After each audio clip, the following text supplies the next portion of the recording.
naturally, you have to read it probably 5 or 6 times before you can wrap your head around it. So, Mrs. Grisanti actually shed light on the fact that maybe you don't all know what high tide and low tides are. I know I went out yesterday kind of talking about that application.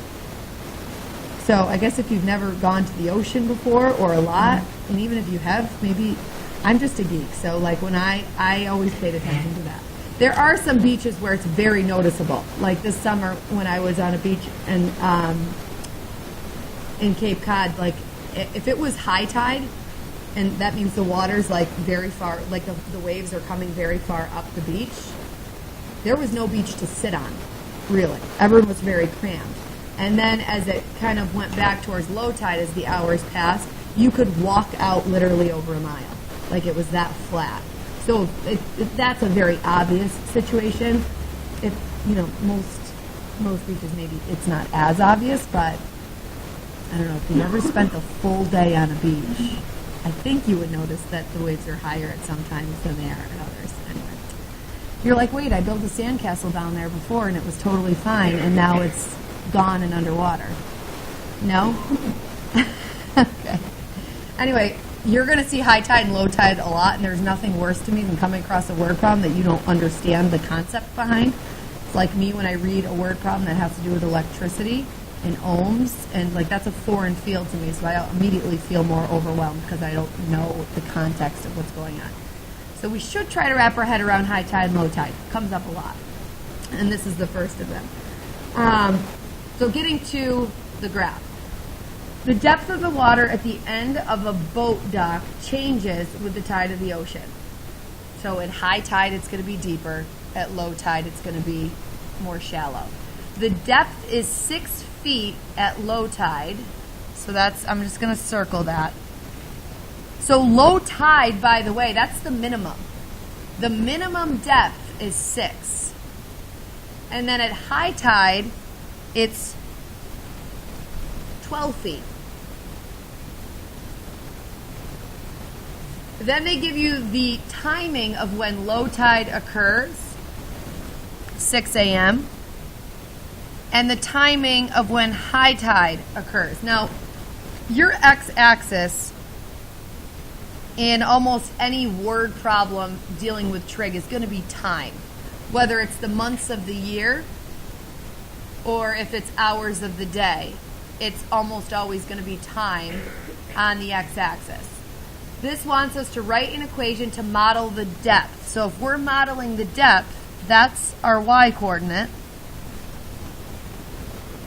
based on the number of hours after midnight. So to get us all to start our x-axis labeling at the same time, they'll almost always give you kind of the 0 frame of reference. If they want x to be the number of hours after midnight, I'm going to write number of hours after midnight, then your 0 is going to correspond to midnight. And this is a pretty tightly knit graph, so I'm going to go every other unit.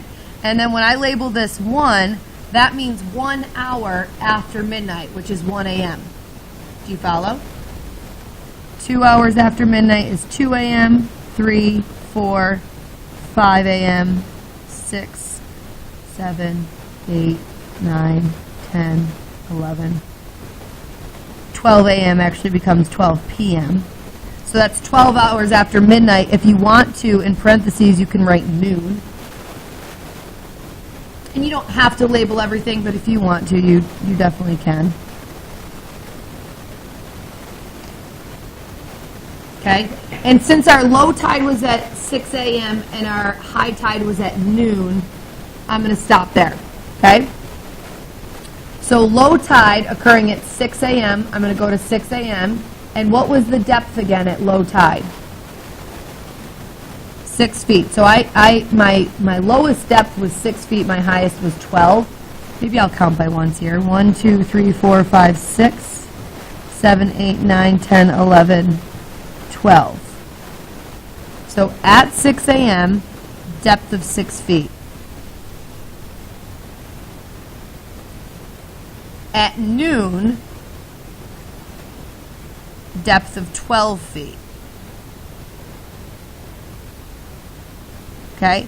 Now, you have to understand the concept of tides and trig functions to know that I'm not connecting those 2 points with a straight line, right? If this is a minimum, and I'll write that, and this is a maximum, I have to cross a midline, right? Knowing that this is trig, there's a midline involved. Where would the middle be? 9, 7, 8, 9. So I always prefer to do a dotted line on that. And then because trig is so evenly spaced, if my minimum is happening at 6 a.m. and my maximum is happening at 12 noon, when will it cross the midline? At what hour? The 9th.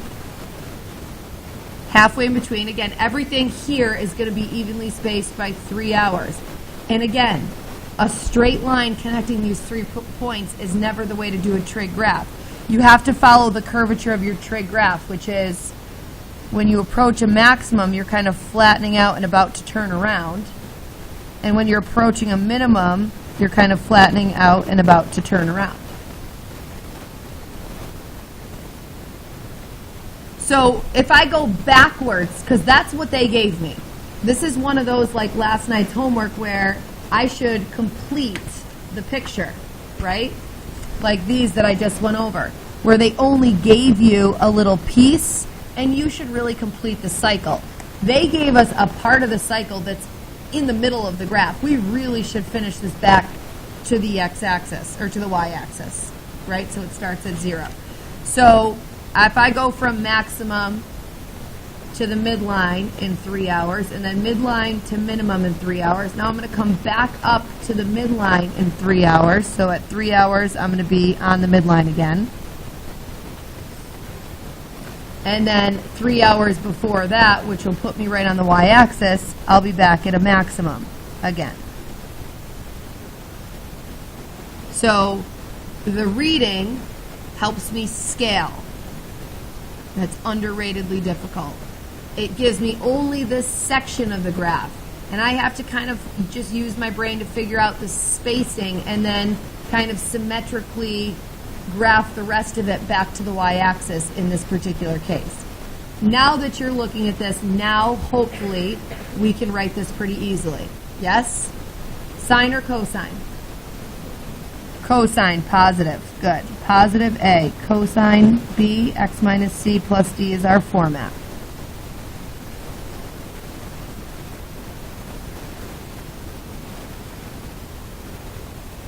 Okay? I don't know why, and maybe it's just me. You might be different, and you absolutely can be. I like to start with the midline. I tend to start, I don't know if you've noticed this just in the 2 days. I start with the midline, then I go to the amplitude, then I hopefully can write off the phase shift as 0, and then I do the period at the very end. It's totally up to you. That's not a hard and fast rule in any way, shape, or form, but I'll just keep it consistent and do it that way. So, Vince, D is my midline. At what number is my midline? 9. So that's a plus 9. A is my amplitude. Natalie, what is my amplitude here? Not 12. You just gave me the maximum. The amplitude is the height above the midline, so that distance right there. From your midline to your maximum. 3. Does that make sense? Okay. Positive 3. We have our cosine, and we can write off the phase shift as 0. Because our cosine cycle is starting right on the y-axis. And then what is my period, Owen? 12, and this is where we have to do a little bit of a side calculation. Period is 2 pi over b, and if my period is 12, 12 equals 2 pi over b, solve for b. So cross multiply. Divide by 12, and b equals pi over 6. And so we throw that into the formula. And then as far as cleanup is concerned, the only thing I can really get rid of is that minus 0. It could be 3 cosine of pi over 6x plus a 9.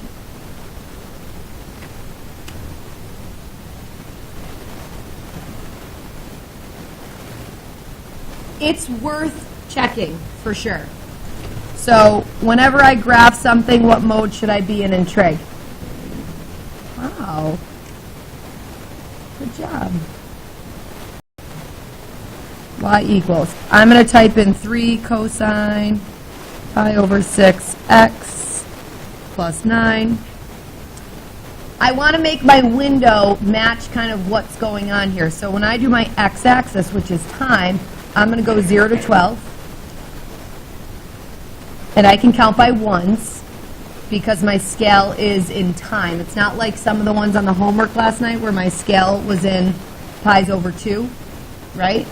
So I can just count by ones. My y-axis is also 0 to 12. I'll go 0 to 15 just because my depth can be, I want to see a little bit more above, and I can count by 1. So if you just, one of these, you see it? Oh, I always get these with the brick. You can never see it. You see it? And at least the blue little matches my graph. Sorry. Knows all that stuff, and it is not me. All right. Any questions on that? So with the modeling, we're going to repeat the same kind of writing equation stuff, but the battle is reading and creating a picture accordingly. Okie doke? All right. So I actually have the real note sheet for today. I'm going to do maybe one more column of this.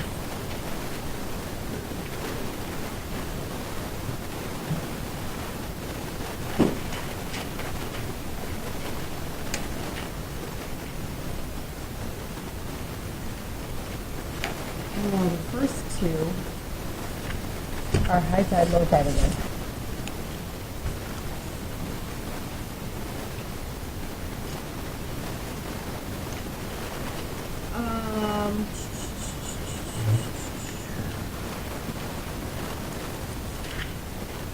Oh, we're going to do that. We are going to start with this one here. This is a totally different model with Trig. It's a Ferris wheel. So a Ferris wheel is constructed such that a person gets on the wheel at its lowest point. Okay, so if you think about a Ferris wheel, and here's the ground, right? You climb up some stairs first, but you get in the car at the bottom, right? As time passes, your height above the ground increases to a maximum, and then your height above the ground comes back down to the minimum. And you keep going round and round, and so you keep going from a minimum height when you get on to a maximum height when you're at the top. And then on your next rotation, you come back down to where you started, and you go up. Do you see how that would create a trig function? Okay? So this whole thing, it's easy to read over, but the fact that you get on the wheel at its lowest point is going to tell us that we're starting at a minimum. And that is 5 feet above the ground. So I'm going to label that 5. And so that is height above the ground. And again, x-axis is almost always going to be in time with these trig applications. I reached the highest point, which is 130. So bear with the fact that these aren't evenly spaced. But that my maximum is 130. And I'm not going to reach that instantaneously. The amount of time it takes to complete one full rotation is 8 minutes. So I get on at the minimum, I go up to the maximum, and I come back around to where I got on again. And they're telling us that that length of time is 8 minutes. So when do I reach the maximum then? 4 minutes. This must be that massive Ferris wheel in Europe. Where is it? London. It takes forever to get around because it's so humongous.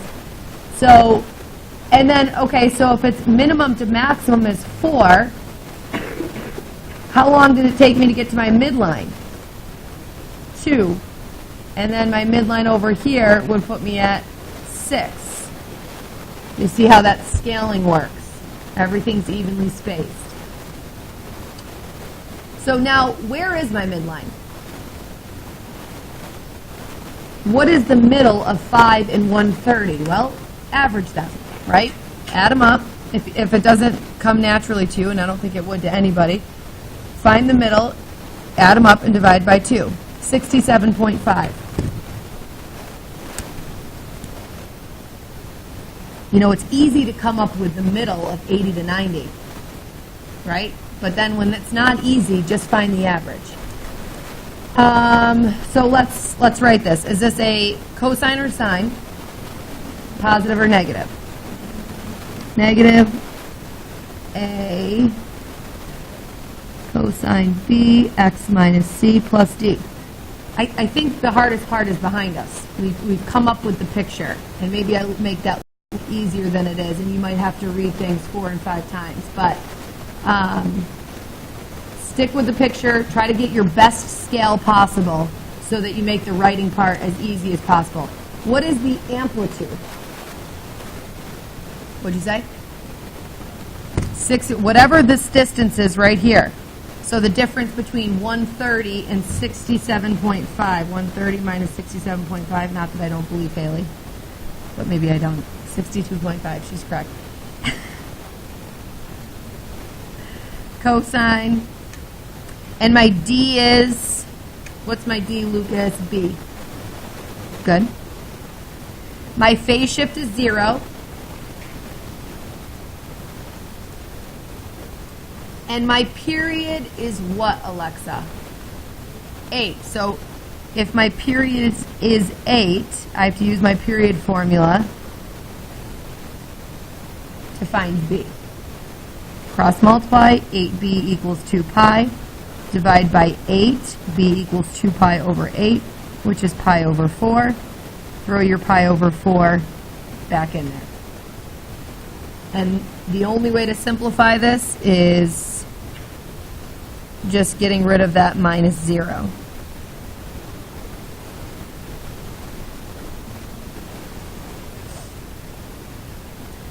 So I just want you to take note that they use slightly a different structure than I did. They kind of had already written off the concept of a phase shift, and so their midline was really at the C value. Do you see the difference, though? I just like to use this format because it always includes all 4 possibilities, even though some of them aren't existent in that problem, like this one we didn't have a phase shift. Okay? So your homework is to do exercise 4 and the 2 on the front. Capiche? So just finish this worksheet. With my last minute, I'm just going to show you the updated flashcards. We left off with, and I'll scan these in right now, okay? Children, look up at the board. You can put your stuff away, but pay attention. We left off with the reciprocal functions. The front of your flashcard is going to say sine, cosine, parent graphs. You have to draw the 4 different versions. Positive sine, positive cosine, negative cosine. Just the general shape. No scaling, none of that. Okay? Your next card is going to say the formula for period in trig. Do you know what that is? P equals 2, period equals 2 pi over B. Yep. And then the trig function format. That's this thing that we keep using. I don't care when you do it. You don't have to write both of them. Either write the cosine or write the sine. And that's it. Okay? Good? So I will upload those. You've got your spiral on the way in. You've got your homework.